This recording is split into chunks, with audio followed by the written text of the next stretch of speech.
The badge hit the table with a sharp, metallic sound that echoed across the marble hall. Turn it in. Effective immediately. Marcus Hale didn't move. He stood perfectly still, spine straight, eyes forward, just like he had done thousands of times before. Around him, tourists froze, cameras lowered. Someone whispered, "Isn't he one of the best?" Marcus heard none of it. All he could think about was the white envelope folded in his pocket, his daughter's medical bill, and the quiet promise he had made that morning. I will not fail her. Not today, not here, not like this. The tomb of the unknown soldier did not forgive mistakes. It did not bend. It did not rush. Every movement mattered. Every second carried weight. Marcus Hale counted silently as his polished shoes struck the stone. 1, 2, 3. 21 steps across the black mat, 21 seconds facing the tomb. Then the turn. Sharp, exact, flawless. The rifle moved as if it were part of his body, not something held, but something known. The wind brushed past his face, cold and steady, carrying the faint scent of winter grass and old stone. Visitors watched from behind the rope line, hushed, reverent. Some wiped tears they didn't fully understand. Others simply stared, sensing that what they were witnessing mattered, even if they couldn't explain why. Marcus did not see them. He saw only the marble before him, the names that weren't there, the soldiers who never came home, the ones no one claimed, no one buried, no one waited for at the door. He had chosen this place because silence made sense here. Marcus was 36 years old, but the lines around his eyes belonged to someone older. His face was calm, controlled, almost carved from stone. Inside, his body screamed with exhaustion. He had taken 2 extra night shifts that week, volunteered without being asked. His feet ached, his shoulders burned. Still, his steps never faltered. Because discipline wasn't about how you felt, it was about what you did despite how you felt. When his relief arrived, Marcus completed the changeover with textbook precision. Not a word spoken, not a breath wasted. As he stepped away from the mat, he felt the familiar tightening in his chest. Not fear, not panic, guilt. He reached into the inside pocket of his uniform, once he was out of sight, and felt the folded paper there. The pharmacy receipt, the cardiologist's note, Sophie's name written in careful ink. Sophie Hale, 10 years old, congenital heart defect, strong smile, weak heart. She had asked him that morning if he would be home early. "I'll try," he had said, kneeling to zip her jacket. She had looked at him the way kids do when they already know the answer. "That's okay, Dad. I know your job is important."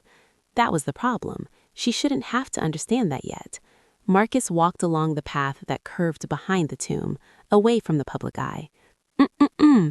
The air felt heavier there, quieter somehow. He stopped near a smaller, less visited marker, still immaculate, still honored, but rarely noticed. From his pocket, he removed a single white lily. He looked around once, no cameras, no visitors, just the wind and stone in memory. "This is for you," he murmured, voice barely audible. He placed the flower carefully at the base of the tomb, aligned just so, not sloppy, not casual, intentional, respectful. It wasn't part of the official procedure, Marcus knew that, but it was part of his own. As he straightened, a voice cut through the stillness. "Haley?" Marcus turned slowly. Lieutenant Ethan Brooks stood several yards away, clipboard tucked under his arm. He was young, 28 maybe, clean-cut, sharp-eyed, his uniform pristine in a way that suggested it hadn't yet been tested by time. West Point confidence, regulation, perfect posture. "What is that?" Brooks asked, nodding toward the flower. "Haley." "Lily, sir." "I can see that," Brooks replied coolly. "Why is it there?" Marcus held Brooks's gaze. "It's a mark of respect." Brooks's jaw tightened. "Is it authorized?" "No, sir." "Then remove it." Marcus hesitated, just a fraction of a second. Long enough. "With respect, sir," he said evenly. "The men buried here didn't follow a checklist when they died." Brooks stepped closer. "This isn't about them. This is about protocol. You don't get to personalize the tomb." Marcus's hands curled at his sides, but his voice stayed calm.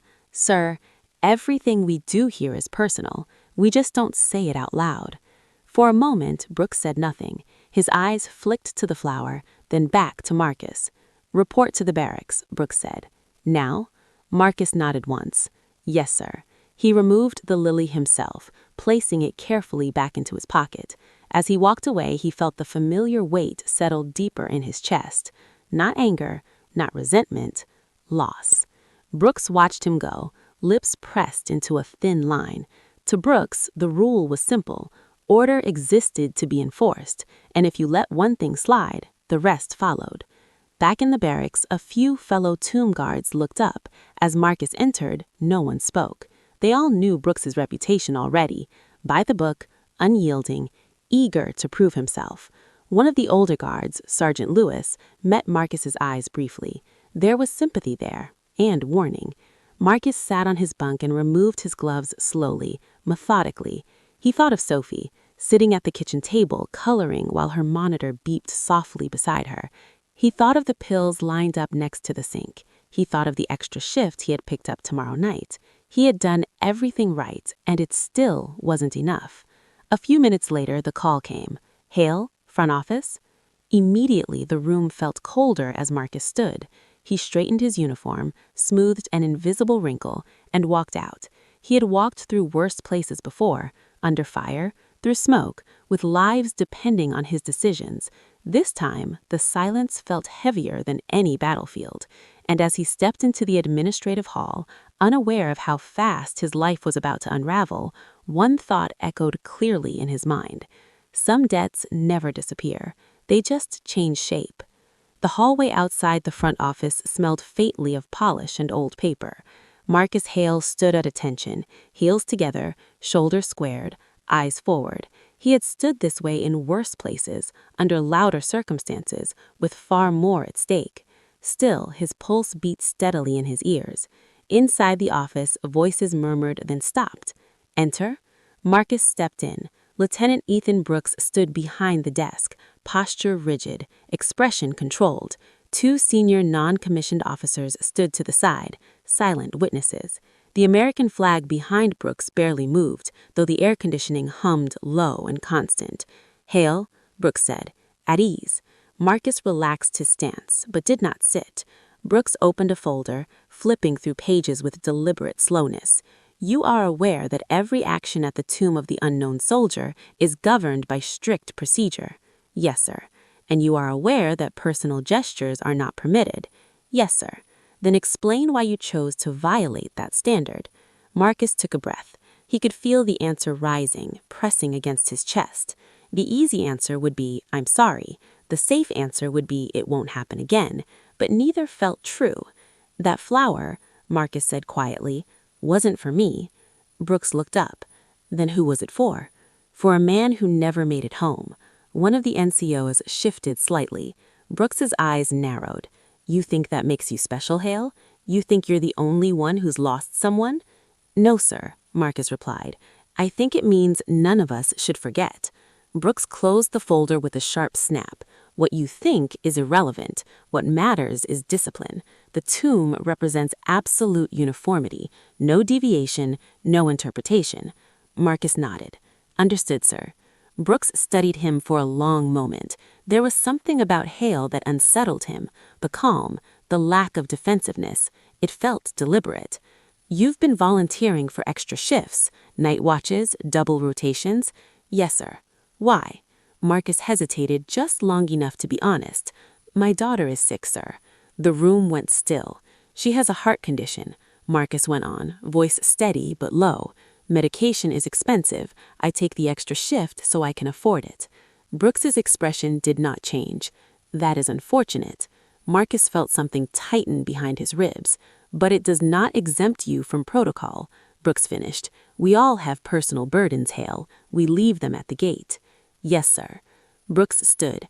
"Effective immediately, you are relieved of tomb guard duties pending review." One of the NCOs inhaled sharply. Marcus did not move. "Turn in your badge." For a split second, the world narrowed to a single point, the small polished insignia on his chest, the weight of it, the years it represented, the nights, the discipline, the silence. Marcus unclipped the badge and placed it gently on the desk. The sound it made, metal on wood, felt louder than it should. Brooks picked it up without ceremony. "You are dismissed." Marcus saluted. "Yes, sir." As he turned to leave, Brooks added, "This isn't personal, Hale. This is how standards are maintained." Marcus paused at the door, just for a moment. "With respect, sir," he said, not turning around. "Standards without understanding don't hold. They crack." Then he walked out. Outside, the winter air cut through his uniform. Marcus stood on the steps, the building behind him, solid and unmoving. A few guards avoided his gaze. Others looked at him with something like disbelief. Sergeant Lewis approached quietly. "You okay?" Marcus nodded. "I will be." Lewis hesitated. "Brooks is ambitious." "So was I," Marcus replied. Lewis frowned. "Marcus, Hale," she called. Every head turned. Marcus felt the familiar tightening in his chest. Not fear, recognition. He stepped forward. "That's me." The officer approached quickly. "Lieutenant Colonel Marcus Hale." He shook his head. "Not anymore." She studied him for half a second. "The Navy disagrees." Murmurs rippled through the crowd. "We have a situation," she continued. "A pilot down, storm interference, radar anomalies. We were told there's only one person who can read this pattern." She held up a tablet, its screen glowing with scrambled data. "You." Marcus stared at the screen. The shapes, the distortions, the noise hiding meaning. He saw it immediately. His jaw tightened. "That's not debris," he said. "That's controlled descent." The officer's eyes widened. "You're sure?" "Yes, he's alive." Behind them, someone whispered, "Isn't that the guy who just got fired?" Marcus didn't hear it. He was already mapping the sky in his head, already back in another life. Brooks stood at the top of the steps, frozen. The badge sat heavy in his hand, and for the first time since arriving at Arlington, doubt crept into his certainty. The wind from the helicopter cut across the plaza, sharp and unforgiving. Marcus Hale stood beside the naval officer, eyes fixed on the tablet in her hands, while behind him, the tomb complex felt suddenly smaller, like a place that had turned its back. Lieutenant Ethan Brooks remained on the steps, frozen where he stood. People were gathering now. Tourists, guards off duty, a few staff members who had stepped outside when the rotors thundered overhead. Phones were already raised. Whispers moved faster than the wind. Who is he? Did they say Navy? Wasn't that a tomb guard? Marcus didn't look back. His mind had shifted into a place that felt both familiar and dangerous. The data on the tablet wasn't just information. It was a language he had once spoken fluently. Radar distortion, frequency drift, false echoes hiding a truth beneath. He traced a line on the screen with one finger. "Here," he said. "See that compression?" The officer nodded. "We thought it was interference." "It's intentional," Marcus replied. "He's compensating. Pilot knows he's being tracked." "You're saying he's still flying?" "Barely," Marcus said, "and not for long." Brooks descended the steps slowly, each footstep deliberate. His face was tight, controlled, but his eyes betrayed confusion, something cracking beneath certainty. "Hale," he said sharply, "you are no longer authorized." The naval officer turned. "Lieutenant, I'll need you to stand down." Brooks bristled. "This is a restricted military site." "And this," the officer replied coolly, "is a Navy emergency."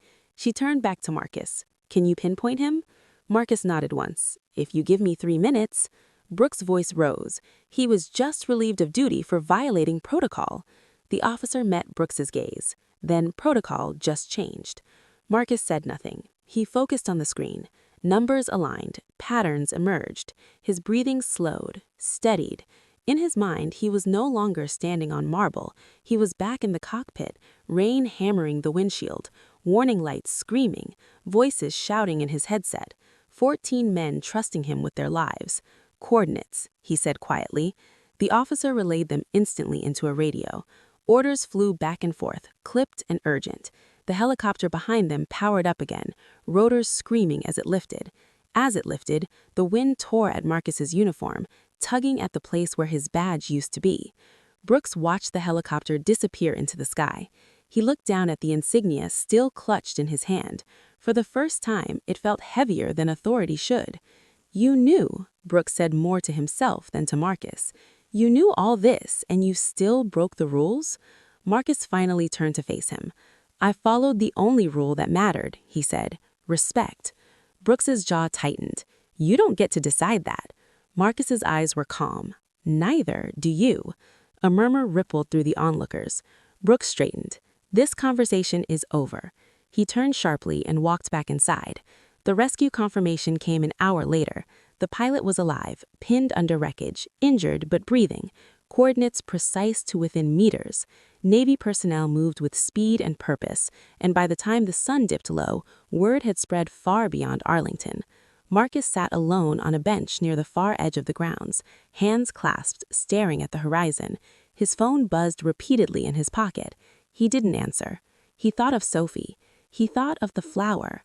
Inside the administrative building, Ethan Brooks sat at his desk staring at a screen he hadn't meant to open. A video. Someone had recorded everything. The confrontation, the helicopter, the officer calling Marcus by rank, the moment Brooks held the badge, the wind, the silence. The caption beneath it read, "Decorated Navy hero removed from tomb guard duty for placing a flower." The view count ticked upward. Tens of thousands, then hundreds of thousands.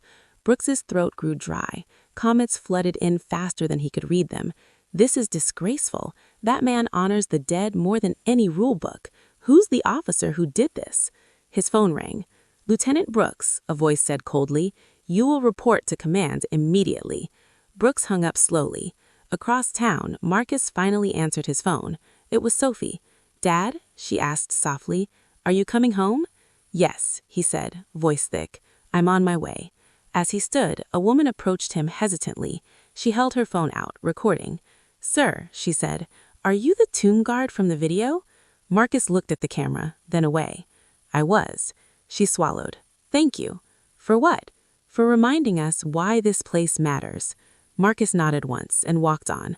Behind him, the story kept spreading, faster than rank, faster than correction, and somewhere inside the building he had once protected in silence, Ethan Brooks realized that discipline, once weaponized without understanding, could destroy the very thing it was meant to defend.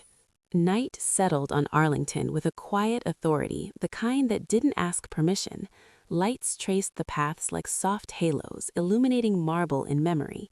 Marcus Hale sat at the small kitchen table in his apartment, the tablet from the Navy resting in front of him like an open wound. Sophie slept on the couch, curled beneath a thin blanket, her breathing shallow but steady. The heart monitor hummed softly beside her, a sound Marcus had learned to hear even in his sleep. He stared at his screen. Radar data, satellite passes, weather interference patterns layered like ghosts. To anyone else, it was noise. To Marcus, it was a map written in a language he had once spoken fluently. Eagle 9, the officer had said. He hadn't heard that name in years. Marcus rubbed his eyes, exhaustion pressing down hard now that the adrenaline was gone. He hadn't told Sophie about the helicopter. He hadn't told her about the man still missing somewhere over open water. She didn't need that weight, but he couldn't escape it. His fingers moved almost on their own, isolating a frequency spike, pulling it apart from the background clutter. There, a pattern, subtle, intentional. Storm Shadow. The name surfaced without warning, dragging memory with it. A carrier deck slick with rain, engines screaming against the wind, a voice in his headset saying, we're pinned down, another saying, you don't have clearance. 14 men on the ground, enemy fire closing in, visibility near zero, and 3 who never made it back. Marcus's jaw tightened. He remembered the weight of the controls, the shudder as rounds tore through metal, the moment he had to choose, go back again or save who he could. He had chosen, and the choice had never let him go. A knock came at the door. Marcus stiffened, then stood quietly, careful not to wake Sophie. He opened the door to find the same naval officer from earlier, Commander Rachel Alvarez, standing in the dim hallway. Sorry to show up like this, she said softly, but we're running out of time. Marcus nodded and stepped aside. She noticed Sophie immediately, the monitor, the medication bottles on the counter. Her expression softened. She's your daughter? Yes. Alvarez lowered her voice. She's strong. So was the pilot, Marcus said, gesturing to the tablet. Still is. Alvarez exhaled. Command wants your full analysis. They're setting up a secure room at the base. Admiral Lawson is involved now. Marcus didn't respond right away. He looked at Sophie, then back at the screen. I left that life, he said quietly. You didn't run, Alvarez replied. You chose something else. Marcus shook his head. I chose to stop failing people. Alvarez met his gaze. Lieutenant Colonel Hale. Don't, he said sharper than he intended. That rank doesn't belong to me anymore. She paused, then nodded. Marcus, a pilot is missing. He has a wife, a daughter. She's 6. That did it. Marcus closed his eyes. The image came unbidden. Sophie waiting by the window, pretending not to worry. Show me the latest data. The secure room buzzed with low urgency. Screens lined the walls. Officers spoke in clipped tones. When Marcus entered, conversation stilled. Admiral Lawson stood near the center, silver-haired, eyes sharp but tired. He turned as Marcus approached. Eagle 9, Lawson said, not as a title, but as recognition. Marcus stood still. Sir? We thought you'd lost us, the Admiral said. You didn't. I just stopped flying. Lawson nodded once, and saved 14 lives doing it. Marcus said nothing. The Admiral gestured to the screen. This is Lieutenant Marcus Webb. Down 48 hours, storm interference.